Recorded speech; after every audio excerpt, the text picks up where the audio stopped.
All right, so what we were talking about with respect to monomers and all the different variations of them, I think makes them fairly complicated. By contrast, polysaccharides are a little bit more direct.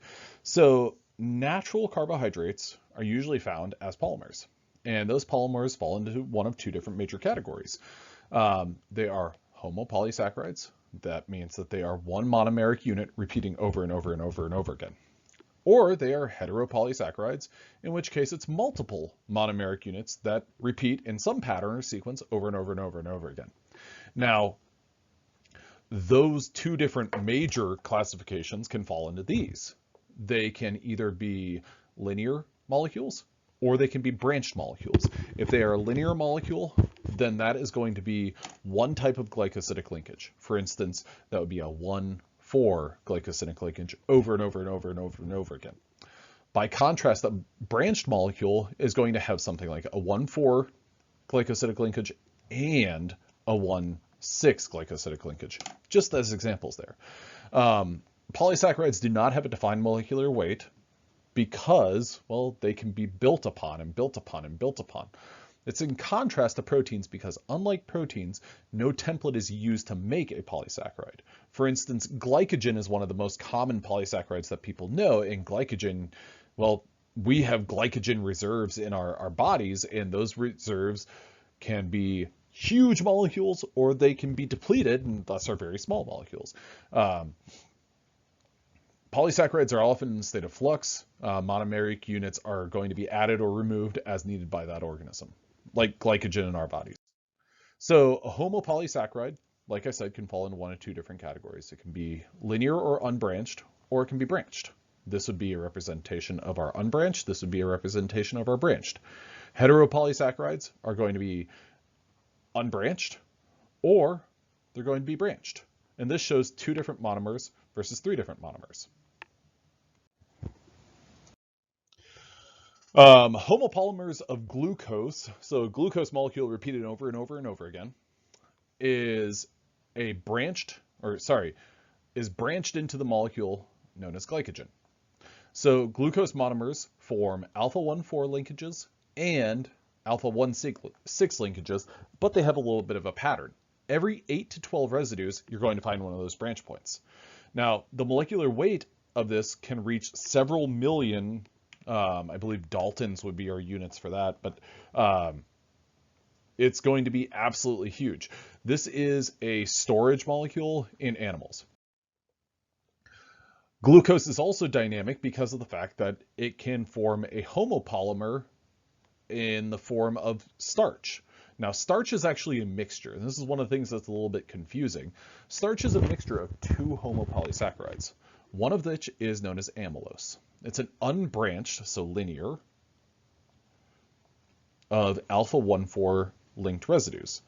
Amylopectin is branched like glycogen, but the branch points are less frequent. You got your alpha 1,6 linkage, and whenever I say 1,6, I'm thinking which carbon numbers on our specific glucose monomers. This linkage occurs every 24 to 30 rather than 8 to 12 residues. So the molecular weight of amylopectin is up to 200 million. Now, starch is the main storage polysaccharide in plants. So starch versus glycogen, they're both storage molecules, but one is in plants, one is in mammals. Now, here what we have is amylose, which is very similar to glycogen. However, the difference is that, well, in glycogen, you're going to have branch points. Amylose is that linear form. We've got an alpha 1,4 linkage, and I'm going to circle all of these 1,4 linkages, and they are all alpha designation, and that is dictated by the anomeric carbon. Now, what this has, and this is fairly binary, an amylose molecule will have one reducing end, whereas there's one free and accessible anomeric carbon and one non-reducing end. You could think about them almost like the I can't remember what the first train in the engine. I don't know, whatever the front of a train is called. The word escapes me at the moment. The front of the train and the caboose. The non-reducing end would effectively be the caboose. Well, I suppose that's anyway, I picked a foolish comparison. So then what we have is our alpha 1,6 branch point. So here is our alpha, carbon 1, and carbon number 6. So what this has is, this is what you would see in glycogen, every 8 to 12 residues, whereas starch, you're going to see it every, I believe it was 24 to 30 residues. So every 24 to 30 glucose molecules, you're going to see one of those branch points. So the mixture of amylose and amylopectin is going to give you something like this, where you've got this complex mixture, this network of a molecule that can have branch points, just like glycogen, but then you've got this linear molecule that kind of threads itself in there. So what this is showing is reducing ends and non-reducing ends, or sorry, reducing ends over here and non-reducing ends. If you look at each one of these different strands, you're going to have one reducing end, or non-reducing end, I apologize. So I'm going to erase all these, and let's look at this molecule as a whole, and let's count up our number of non-reducing ends. This is a non-reducing end. This is a non-reducing end. 2, 3, 4, 5, 6, 7, 8. There are 8 non-reducing ends in this kind of simple cross-section of a starch molecule. One of those non-reducing ends is contributed by amylose. The others are all from, well, our branched amylopectin molecule. Our reducing ends, on the other hand. I'm going to switch to a purple. Well, there's a reducing end. There's a reducing end.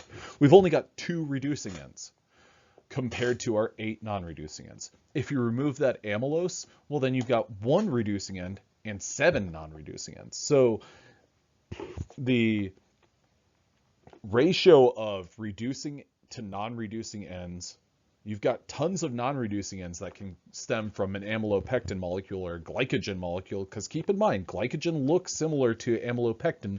The only difference is the frequency of those branch points. But reducing ends, basically 1 on an amylopectin molecule, but then you've got tons of these non-reducing ends that come out. The metabolism of glycogen and starch are a little bit variable. Glycogen and starch are insoluble due to their high molecular weights and often form granules within the cell. Those granules contain enzymes that synthesize and degrade these polymers. So they build them up and they break them down. Like we were talking about a little while ago, polysaccharides are regularly in flux. They can be huge or they can be small, based on what the organism needs. Glycogen and amylopectin have 1 reducing end, but many non-reducing ends. I talked about that a moment ago. And our enzymatic processing occurs simultaneously in many non-reducing ends. So you can have 15 non-reducing ends, and all of them are going to be getting chomped away kind of simultaneously. So you're liberating tons of glucose in that process. Now our homopolymers of glucose, cellulose. Cellulose is a linear homopolysaccharide of glucose. Now, what makes this different from amylose or the linear portion of glucose is we've got this right here, a beta 1,4 linkage. Now, what that beta 1,4 linkage is cellulose is cellulose is not going to be metabolized the same way that linear glucose is. So hydrogen bonds are going to form between adjacent monomeric units. The additional hydrogen bonds between these chains, or there are additional hydrogen bonds between these straight chains. Now the structure is going to be very strong and water insoluble. It's the most abundant polysaccharide in nature, and cotton is nearly pure fibrous cellulose. So these beta 1,4 linkages are what prevent you from eating grass and extracting any glucose or any calories from it. So there you go. So hydrogen bonding of cellulose, right here what we see is some of the intramolecular bonding between the alcohol groups of any of the groups on our glucose molecule. So we've got a beta 1,4 linkage. So here's 1, here's 4. Then all these alcohols are able to basically more or less combine with one another to form this very strong hydrogen bond network. Cellulose metabolism, the fiber structure and water insolubility make cellulose a difficult substrate to act upon. Most animals cannot use cellulose as a fuel source because they lack the enzymes to hydrolyze beta 1,4 linkages. Now, what I was saying about you can't go out and eat, some Bermuda grass and call it a day. Fungi, bacteria, and protozoa secrete an enzyme known as cellulase, which allows them to use wood as a source of glucose. Ruminants and termites live symbiotically with microorganisms that produce cellulase and are able to absorb the freed glucose in their bloodstreams. Cellulases hold promise in fermentation of biomass into biofuels. So cellulosic ethanol, for instance, is something that people would love to break down and get some energy from. Chitin is a homopolysaccharide. So this is another polymer of glucose. However, it's a polymer of a derivative of glucose. So we talked about the derivative of glucose, N-acetylglucosamine. Well, there's one. Or actually, we've got our repetitive elements, and here's one element that just repeats over and over and over again. This forms a very hard, insoluble molecule or structure, this network that cannot be digested by vertebrates. The structure is very tough, however, it's flexible. It's found in cell walls of mushrooms and in exoskeletons of insects, spiders, crabs, and other arthropods. So glycosaminoglycans are linear polymers of repeating disaccharide units. These disaccharides are either N-acetylglucosamine or N-acetylgalactosamine. They are going to be negatively charged, and so they have either a sulfate ester or a uronic acid. These are derivatives of our glucose ultimately, and they are going to form kind of complex networks with fibrous proteins to form an extracellular matrix. They also are involved in connective tissue and lubrication of joints. So glycosaminoglycan, number of disaccharides per chain. We've got an example here of a repeating disaccharide, which is going to have a beta 1,3 linkage to a beta 1,4 linkage, just beta 1,3 to beta 1,4. This one that we're seeing right here is the disaccharide that makes up hyaluronate,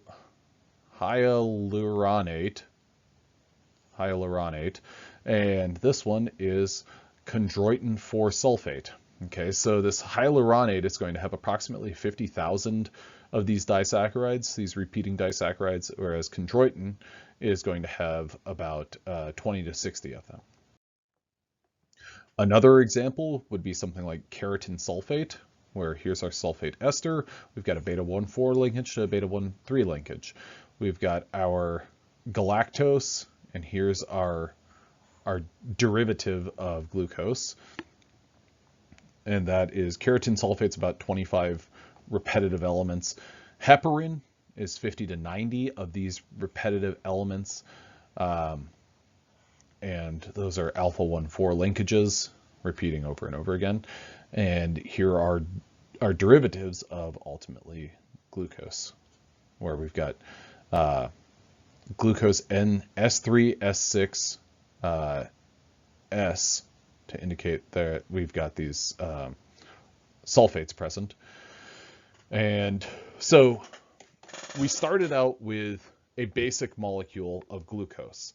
That glucose molecule can be modified, and those glucose molecules can also form polymers. So sugars are, we started out with something that was fairly simple from a structural standpoint, and we talked about all the modifications of it, all the variations, an alpha sugar versus a beta sugar.